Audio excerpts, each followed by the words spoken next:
नमस्कारम everyone, सभी का स्वागत है चैनल में।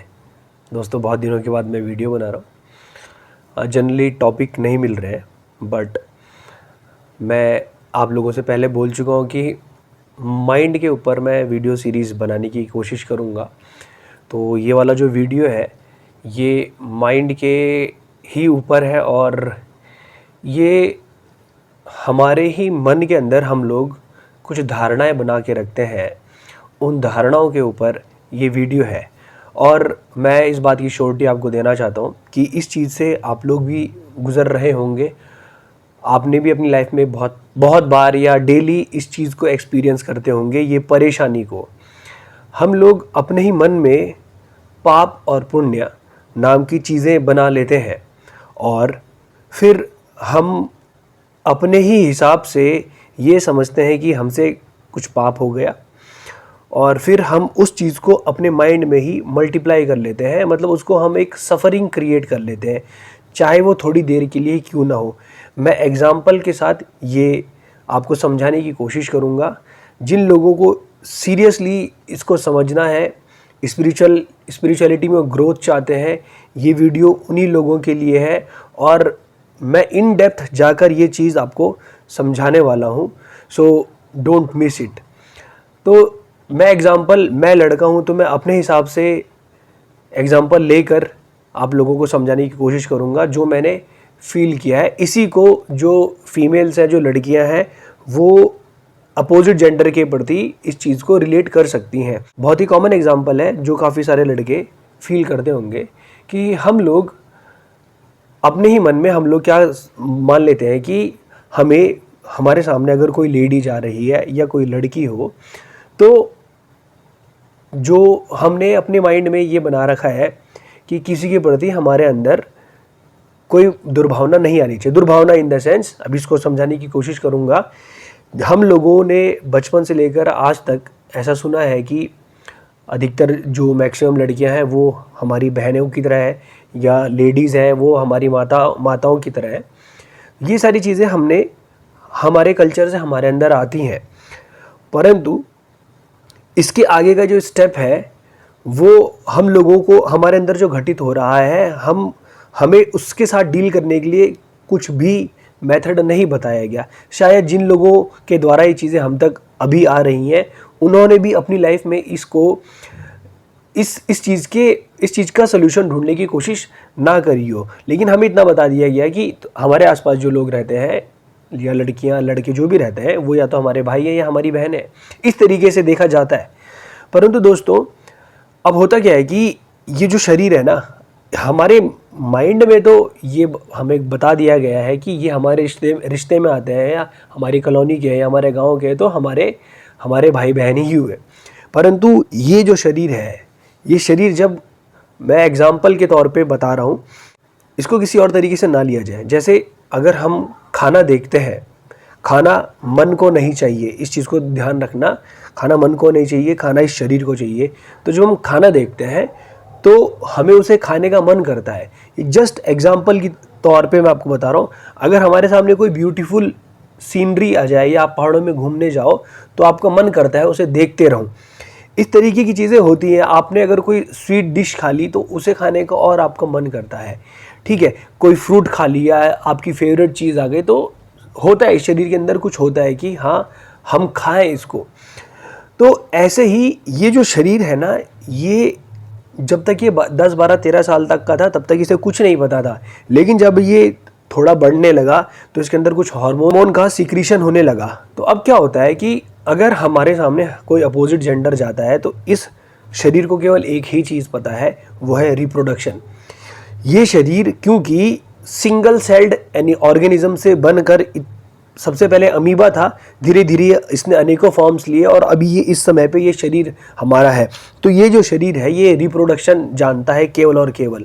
तो रिप्रोडक्शन के लिए इसको जैसे ही अपोजिट जेंडर दिखेगा तो अंदर से कुछ उठेगा, कुछ ख्याल उठेगा और वो आपके सीधा माइंड में जाएगा। कुछ सेंसेशन होंगे और वो सीधा आपके माइंड में जाके इफेक्ट करेगा। और अब आपने ये जो सेंसेशन उठी, इसके उठने के बाद क्या करना स्टार्ट कर दिया, मीनिंग बनाना स्टार्ट कर दिया। यार इस लड़की के प्रति मेरे मन में दुर्भावना नहीं आनी चाहिए थी। ये तो रिश्ते में हो सकता है मेरी बहन हो, मतलब मेरी बहन इन द सेंस कज़न हो, या कुछ भी कोई और तरीके से, इसको जिस लेवल पर आप समझना चाहते हैं आप समझ सकते हैं।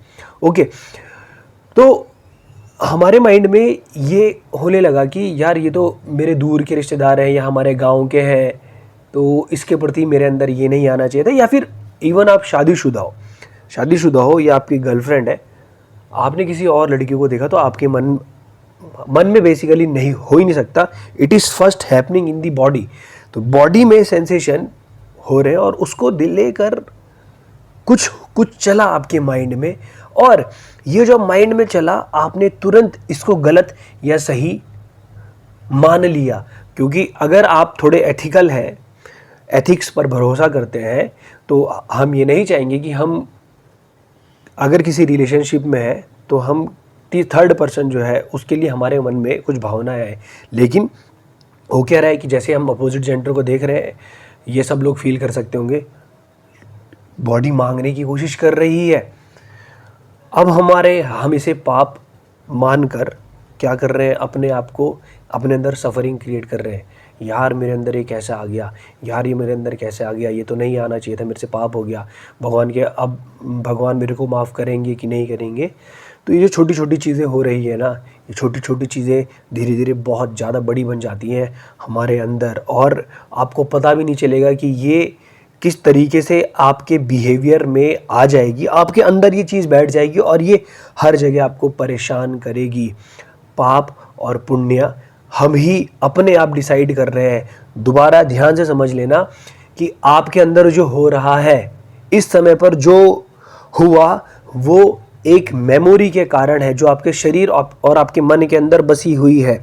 तो इसी मेमोरी से मुक्त होने के लिए ही हम सारी स्पिरिचुअल प्रैक्टिसेस कर रहे हैं।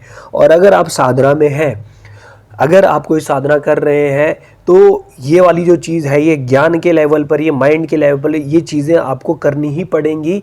कि आपके मन में कोई ख्याल उठा, बॉडी ने कुछ मांगा, आपके मन तक वो चीज़ पहुंची, और अब आप इस चीज़ को गलत या सही मत मान के सफरिंग क्रिएट मत करना। गलत मान के सफरिंग क्रिएट मत करना। यार मेरे मन में उसके प्रति ये भाव कैसे आ गया, भाव आ गया ना, ठीक है। अब इसको कितना आगे लेके जाना है वो हमारे ऊपर है। आपने ये जो ख्याल उठा, ये अभी आपके हाथ में नहीं है, तो आप इस समय पे करता नहीं हो, आपने कुछ नहीं किया। जो मेमोरी है वो प्ले आउट कर रही है। तो अब अगर ये जो मेमोरी उठी आपके अंदर, अब अगर आपने इस पे कोई एक्शन लिया, तो देन आप फर्दर मेमोरी क्रिएट कर रहे हैं, जिसे हम कर्म बोल देते हैं। कर्म को ही हम कर्म और मेमोरी एक ही चीज़ है, ठीक है। कर्म वो चीज़ है जिसकी फॉर्म में यूनिवर्स में हमारे से रिलेटेड, अगर हमारे कर्मों की हम बात करें तो हमारी मेमोरी इस यूनिवर्स में कहीं ना कहीं स्टोर्ड है, यही हमारे कर्म है। उसी मेमोरी के आधार पर हमारी लाइफ में चीज़ें घटित होंगी, हमारे अंदर चीज़ें घटित होने वाली हैं। तो जैसी मेमोरी होगी वैसी चीज़ें आपके अंदर उठेंगी। ये जो चीज़ें उठ रही हैं, अब इनको इनके साथ किस प्रकार से डील करना है, वो टोटली हमारे हमारे पर डिपेंड करता है। ख्याल उठा, नाउ उसको और आगे ख्याल में ले जाना है, या इसको पाप मान के अपने आप को सफरिंग देनी है, या फिर इसको ऐसे देखना है कि हाँ ये ख्याल उठा है, मैंने नहीं किया, ये अपने आप उठा। और अब ये अगर आप इतना देखने लगे, और दोस्तों यही सत्य है, यही चीज़ हो रही है। और आप किसी भी स्पिरिचुअल प्रैक्टिशनर जो लोग हैं, जो सही में स्पिरिचुअल पाथ पे चल रहे हैं, और इवन वो अगर थोड़ा ज्ञान योग में भरोसा रखते हो, तो आप उनकी बातें सुन लेना, यही चीज़ बताई जाएगी। तो जो ये चीज़ उठ रही है, अब इसको कितना आगे लेके जाना है ये हमारे हाथ पे, और इसको यहीं पे ख़त्म करना है वो भी हमारे हाथ पे है। दो चीज़ें हैं देखो, एक आगे लेके जाना, दूसरा इसको यहीं पर छोड़ देना, और एक और चीज़ तीसरा, इसको यहाँ पे दबा देना। अगर आप इसको तभी दबाओगे जब इसको आप पाप मानोगे। अगर आपने इसको पाप माना तो आप इसको दबाने की कोशिश करोगे। आपको नहीं पता कि ये क्रिएशन किस प्रकार से चल रही है, ये क्रिएशन किन रूल्स के बेसिस पर चल रही है, तो आप अपने मन में पहले से कैसे डिसाइड कर रहे हो कि ये पाप आपसे पाप हो गया। आपने क्या जाकर किसी को मारा या किसी को दुख पहुंचाया? नहीं। अगर आप किसी को कोई दुख नहीं पहुंचा रहे हो तो मुझे नहीं लगता कि ये कहीं आपसे बहुत बड़ी गलती हो गई। लेकिन अगर आप, हाँ, जब मैं कर्म की किताब पढ़ रहा था जो सदगुरु के द्वारा लिखी गई है, उस किताब में सदगुरु ने कहा है कि कर्म जो है जनरली 3 आधार पे बनाए जा सकते हैं। एक, फिजिकल एक्शन के माध्यम से। दूसरा, मेंटली आपने मेंटली कुछ चीज़ के बारे में सोचा, तो ये मेंटल एक्शन हो गया, ये भी कर्म हो गया। और तीसरी चीज़, एनर्जी लेवल पर जो हम किसी प्रकार से लोगों की एनर्जी के साथ छेड़छाड़ करके चीज़ें कर सकते हैं, कुछ क्रिया कर दी, तो ये थर्ड लेवल ऑफ कर्म होता है। और सबसे डीप इम्पैक्ट यही एनर्जी लेवल पर होता है। लेकिन अभी हम माइंड की बात करें, एनर्जी तक तो जाने की बात ही नहीं है। तो अगर हम माइंड की बात कर रहे हैं तो माइंड के लेवल पर अब आपके हाथ में है। आप फिजिकल एक्शन नहीं कर रहे हो, आपके मन में ख्याल उठा, आपने फिजिकल एक्शन करने, आपको पता है आपकी लिमिट है, आप फिजिकल एक्शन नहीं करोगे। लेकिन अब मेंटल लेवल पर आप इसको दबाना मत। अगर आपने जैसे इसको दबाया वैसे ही गड़बड़ हो जाएगी, आपके अंदर ग्रंथियां बन जाएंगी, आपके अंदर आपको कुछ चीज़ आप बंधन क्रिएट कर दोगे। तो वो अगर वो हो गया, इट्स ओके, अभी हो गया ना, मैंने देख लिया। आप इसको इतना बड़ा मत बनाओ अपने अंदर। अगर आप इन चीज़ों को बड़ा बनाने लगे तो फिर आप फंस जाओगे। आप देख लेना कि जो लोग बचपन से, जिन्होंने अपने जीवन में कुछ कठोर नियम बना रखे होंगे, ये चीज़ ऐसे ही होनी चाहिए, ऐसे ही होनी चाहिए, उनकी लाइफ के एंड तक जाते जाते उनकी स्थिति देख लेना। चाहे आप अपने घर में कोई जो पुराने लोग हैं उनकी स्थिति देख लेना। और मैं इसका महाभारत से भी एक एग्जाम्पल देना चाहूँगा कि भीष्म पितामह ने अपनी वो प्रतिज्ञा बचाने के लिए, वो प्रतिज्ञा जो उन्होंने ली थी उसको बचाने के लिए उनके सामने द्रौपदी जी का चीर हरण हो रहा था, वो नहीं रोक पाए। उनकी जो प्रतिज्ञा थी, उनकी जो निष्ठा थी, वो उस राजगद्दी के प्रति थी। वो इस समय भी उस राजा को अपने से ऊपर मान रहे हैं। वो राजा इनके ऊपर डिपेंड करता है। इनके पास पूरी क्षमता और पूरी शक्ति होने के बावजूद भी इन्होंने द्रौपदी जी का चीरहरण नहीं रोका। तो इन्होंने जो अपनी वो कई साल पहले जो प्रतिज्ञा ली थी उसको बचाने के लिए द्रौपदी जी का चीरहरण अपने सामने होते हुए देखा। और फिर बाद में कहते भी है कि जो मेरे साथ ये अब हो रहा है कि मैं कौरवों की तरफ से युद्ध लड़ रहा हूँ, ये उसी का नतीजा है कि मैं अधर्म के साथ युद्ध लड़ रहा हूँ। अगर वो उसी समय पर उस चीज़ को रोक देते तो शायद ये बात आगे भी ना बढ़ती। मैं जस्ट यहाँ पे आपको एग्जांपल देने की कोशिश कर रहा हूँ कि आप अपने हिसाब से कोई चीज़ों को बहुत ज़्यादा कठोर मत बना लेना, गड़बड़ हो जाएगी। ये मेरे साथ हो रहा है, मैं अभी इन चीज़ों को बहुत क्लियरली देख सकता हूँ कि यार कैसे हमारा माइंड हमारे साथ गेम खेलता है। और ये तभी गेम खेल सकता है जब हमने कुछ चीज़ों को बहुत ज़्यादा स्ट्रांग बना रखा रहता है। श्री कृष्ण का मैं एग्जांपल देता हूँ। श्री कृष्ण ने भी प्रतिज्ञा ली थी कि मैं युद्ध में अस्त्र शस्त्र नहीं उठाऊंगा। लेकिन जब भीष्म पितामह बहुत ही ज़्यादा वायलेंट हो जाते हैं और वो पांडव सेना की जो है काफ़ी क्षति कर चुके होते हैं और अर्जुन उन पे पूरे मन से लड़ाई नहीं कर रहा होता है भीष्म पितामह के साथ, तो कृष्ण क्या करते हैं, एक रथ का पहिया उठाते हैं और भीष्म पितामह को कहते हैं कि मैं अधर्म को जीतता हुआ नहीं देख सकता, मैं धर्म की विजय के लिए अपनी अनेकों प्रतिज्ञाएं तोड़ सकता हूँ। तो वो यहाँ से ये दिखा रहे हैं कि जो आपके बंधन आपने क्रिएट करे हुए हैं ना, इनको इतना बड़ा मत बनाओ। अगर वो बदले जा सकते हैं, वो चेंज हो सकते हैं, तो चेंज करो उनको। और जिस समय पर आपके पास ज्ञान आ रहा है तो उस ज्ञान को एक्सेप्ट करो, क्योंकि आपकी मान्यताएं आपकी ही है, ये क्रिएशन आपके हिसाब से नहीं चलती है। तो अपनी मान्यताओं को साइड रखो। मैं एक और एग्जांपल देने की कोशिश करता हूँ यहाँ पर, एक और एग्जांपल के माध्यम से ये समझाने की कोशिश करता हूँ।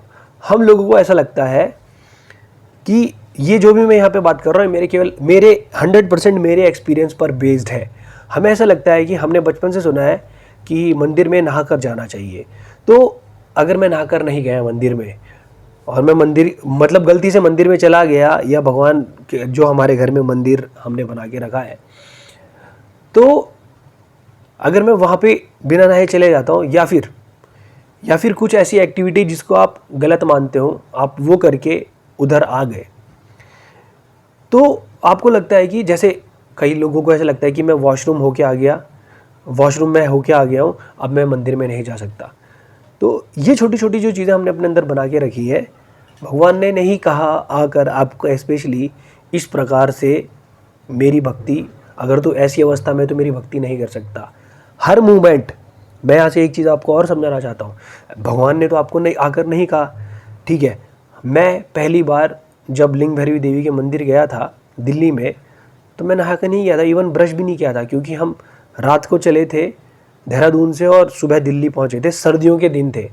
तो वहाँ पर जितनी फैसिलिटी अवेलेबल थी उसके अनुसार हम फ्रेश हुए, लेकिन हम नहाए नहीं थे। तो हमें तो देवी ने मारा नहीं, ये नहीं कहा कि तुम यहाँ से निकल जाओ। तो मन, ये शरीर से कोई लेन देन नहीं। आप अपने अंदर पाप क्रिएट मत करो, बिल्कुल भी मत करो। ये आपकी मान्यताएं हैं, ऊपर से कोई आकाशवाणी नहीं हुई है कि तुम इस प्रकार से ही करो। जो हमारी मान्यताएं हैं वो केवल हमारी मान्यताएं हैं, और वो कभी ना कभी टूटेंगी ही। हम लोग चीज़ों को ऊंचा और नीचा देखते हैं, एक समय के बाद ये भी टूटेंगी। मैं यहाँ से आपको एक और एग्जांपल दूंगा। त्रैलंग स्वामी जो लगभग 350 वर्ष जिए थे, उनके बारे में बताया जाता है कि उन्होंने काशी विश्वनाथ में जो शिवलिंग है, उस शिवलिंग का अभिषेक अपने मल और मूत्र से किया था। तो ये ऊंच नीच केवल हमारे मन में। ये अभी आप मेरे को कहोगे कि क्या मैं भी ऐसा कर सकता हूँ? नहीं, मेरे वो बंधन अभी नहीं टूटे हैं। मे बी जब मेरे बंधन टूटेंगे तब की तब देखी जाएगी। बट हाँ, अनेकों बंधन जो आज से पहले मेरे थे, वो मैं काफ़ी सारे बंधन तोड़ चुका हूँ। कई दिन ऐसा हुआ है कि मैं लेट हो गया, सुबह घर से मुझे इधर आना पड़ रहा है वापस, तो मुझे ट्रैवल करना पड़ रहा है, मैं नहाया नहीं हूँ और अगर शाम तक घर पे कोई नहीं है और मैं भी घर पे नहीं आ रहा हूँ, तो दिया तो जलाना है, मैं दिया जला के आ जाता हूँ। तो इसमें कोई बड़ी बात नहीं, उसको अपने माइंड के अंदर बिल्कुल बड़ा बनाने की ज़रूरत नहीं है। हाँ, अगर कोई स्पेसिफिक मंदिर है, कोई स्पेसिफिक जगह है, वहाँ के अगर स्पेसिफिक रूल्स हैं तो आप उन्हें फॉलो कर सकते हैं। बट इस तरीके से मैं आपको एक एग्जाम्पल के माध्यम से समझाने की कोशिश कर रहा था। सो ये मेरे लेवल, मेरे एक्सपीरियंस पर ये सारी की सारी चीज़ें हैं जो मैंने आपके सामने यहाँ पर रखी। तो मैं आपको ये कहना चाह रहा हूँ इस वीडियो के माध्यम से कि आप अपने आप ही चीज़ें डिसाइड मत करो, आपको धर्म का पूरा ज्ञान नहीं है। और दूसरी बात, आप बहुत सारे लोगों को टीवी पे सुन रहे होंगे, यूट्यूब पे सुन रहे होंगे, या कहीं पर भी सुन रहे होंगे, हर कोई अपने एक्सपीरियंस से कुछ चीज़ें आपको बता रहा है, पर ज़रूरी नहीं है कि वो 100% उसी तरीके से चीज़ें हों। ये जो मैंने भगवान के मंदिर जाने की बात करी या किसी के भी मंदिर जाने की बात करी, लोग कहते हैं कि मेंस्ट्रुअल साइकिल में लड़कियों को देवी देवताओं के पास नहीं जाना चाहिए। अगर तो आपके देवी देवता जिनकी भी आप पूजा करते हैं, अगर वो आपको स्पिरिचुअल अध्यात्म के मार्ग पर आगे ले जा रहे हैं, आपकी कामना ये है कि मैं उन देवी देवता के साथ जुड़ूं, भक्ति भाव अगर आपके मन में है, तो मैं किसी भी चीज़ को नहीं मानता। अगर आप उनसे जुड़ना चाहते हैं तो आप कैसी भी अवस्था में हो उनके पास जा सकते हैं, क्योंकि आपको भी नहीं पता कि आपकी मृत्यु किस समय किस क्षण में हो जाएगी। तो आप हर एक क्षण जो भी आपको मिल रहा है, जिस दिन आप सुबह सोकर उठ गए हैं, उस दिन आपके आराध्या को याद करना आपका फ़र्ज है, आप चाहे कैसी भी अवस्था में हो। क्योंकि अगर वो हमारे ही भगवान है, वो सही में भगवान है, तो हर एक कण उन्हीं से मिलके बना हुआ है। कहते हैं कि कण कण में ही भगवान होता है। यस, ऑब्वियस सी बात है, हमारा पूरा शरीर छोटे छोटे सेल से मिलकर बना है। हर एक सेल के अंदर इंटेलिजेंस है कि वो अपने आप को मल्टीप्लाई करता है। वो इंटेलिजेंस हमारी नहीं है, वो क्रिएटर की इंटेलिजेंस है। जब क्रिएटर हर एक छोटे छोटे सेल में है, तो ये ऊंच नीच, ये क्या होता है? कुछ नहीं होता, ये हो ही नहीं सकता। ये इसी को डुअलिटी, इसी को द्वैत बोलते हैं। हम अभी अपने सीमित समझ के अनुसार ऐसा समझते हैं कि ये चीज़ छोटी है, ये बड़ी है। मधुमक्खी का जो एक्सक्रीशन होता है वो हम लोग खाते हैं, जिसे हम शहद बोलते हैं, ठीक है। जो मधुमक्खी एक्सक्रीट करती है वो हम खाते हैं, वो हमारे लिए शुद्ध हो गया। लेकिन हाँ, कुछ चीज़ें हमारी ही जो बाई प्रोडक्ट हो सकते हैं, वो हमारे लिए नुकसानदायक हो सकते हैं। बट इसका मतलब ये नहीं है कि ये ऊंच नीच हो गई, ऐसा बिल्कुल भी नहीं हो सकता। क्रिएटर की क्रिएशन में कुछ चीज़ ऊंची या नीची हो ही नहीं सकती, वरना जो अघोरी होते हैं या और तरीके के जो तांत्रिक होते हैं, इस मार्ग से फिर क्या भगवान को प्राप्त करना नामुमकिन होता। एक बार मैं एक शिव पुराण की कथा सुनने गया था, तो वहाँ पर वो कह रहे थे कि भगवान जो है अपने भक्तों से, राम भगवान की बात चल रही थी वहाँ पे, अनेकों भक्तों से जो महीनों से नहीं नहाए उनसे मिलने चाहते थे, और माता शबरी के जूठे पैर भगवान ने खाए थे, तो जूठा नीचा नहीं हो गया, उन्होंने कहा है उनके लिए ऊंच नीचे क्या होती, कुछ नहीं होता है। ठीक है, तो वीडियो मैंने शुरू की थी यहाँ से कि पाप पुण्य तुम डिसाइड मत करो, और जो आपके अंदर ख्याल उठा उसे कंप्रेस मत करना कभी भी।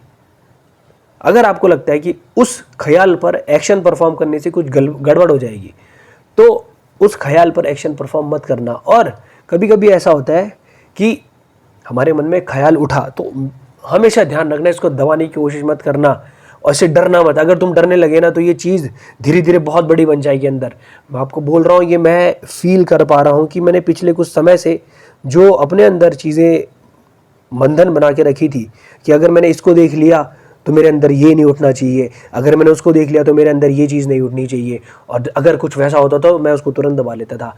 यही हमारे को पीछे, ये चीज़ें पीछे ले आती, यही चीज़ें हमें बांधती है। आपके अंदर कोई चीज़ उठी और आप मान लो कि उसके साथ 5 मिनट उस ख्याल में खो भी गए, तो क्या हो गया, वापस आ जाओ ना। आपको पता चल गया ना मैं खो गया था, वापस आ जाओ, उसको छोड़ दो वहीं पर। धीरे धीरे अगर आप अपनी साधना कंटिन्यू रखोगे और मेंटल लेवल पर ये चीज़ें देखोगे, तो स्लोली आप धीरे धीरे मुक्त होते जाओगे। और ये छोटी छोटी चीज़ें ही हैं जो बहुत ज़्यादा बड़ी हो चुकी हैं, इन्हीं की वजह से हम बंधे हुए हैं। आप इनको देखने लगोगे, देन आप बहुत फ्री महसूस करोगे। मैं आपको एक और एग्जांपल देने की कोशिश करता हूँ, जस्ट थोड़ा सा और लेके चलते आगे, कि मान लो कि अगर हमें कोई बचपन में ना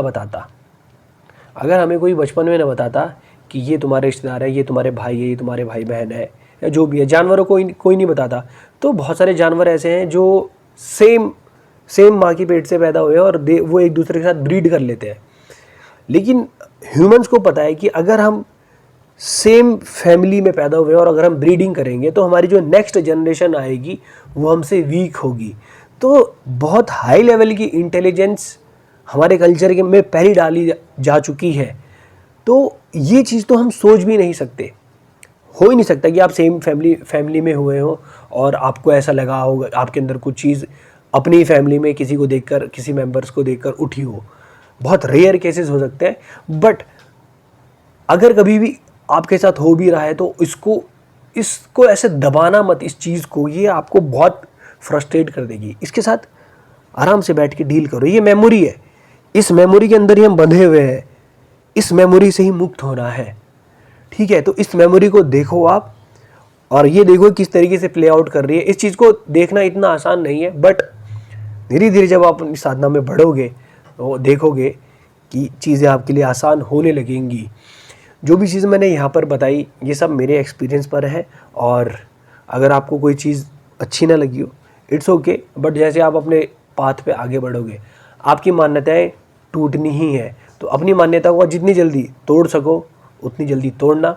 इन्हीं मान्यताओं की वजह से हम यहाँ पर बंधे हुए हैं। तो दोस्तों, मिलेंगे आपसे अगली वीडियो में। किसी और टॉपिक के ऊपर वीडियो चाहते हैं, प्लीज़ कमेंट सेक्शन में कमेंट करके मुझे बताइएगा। उस टॉपिक के ऊपर मैं वीडियो बनाने की कोशिश करूँगा। और मेरे चैनल पर मैं शांभवी महामुद्रा के ऊपर लगभग 25 वीडियो बना चुका हूँ। शांभवी से रिलेटेड आपके कोई डाउट है, आप प्लेलिस्ट जाके देखिए। लिंग भैरवी देवी से रिलेटेड मैं ऑलमोस्ट 30 वीडियोस बना चुका हूँ। ध्यान लिंगम पेंडेंट, लिंग भैरवी देवी पेंडेंट, आप नाम लो, शिवांगा साधना, लिंग भैरवी देवी साधना, कोई भी नाम लो, वीडियोज़ आर देयर। जस्ट 600-650 से ऊपर वीडियोज़ हैं चैनल में, आप एक बार एक्सप्लोर कीजिए। मैंने प्लेलिस्ट भी बनाई हुई है। हठ योगा टीचर के साथ पॉडकास्ट है, राम अन्ना के साथ पॉडकास्ट है, और लेटेस्ट जो मेरा अभी पॉडकास्ट कुशाल अन्ना के साथ आया है, आप उसको भी ज़रूर देखिएगा। मिलते फिर आपसे अगली वीडियो में, तब तक के लिए नमस्कारम, धन्यवाद।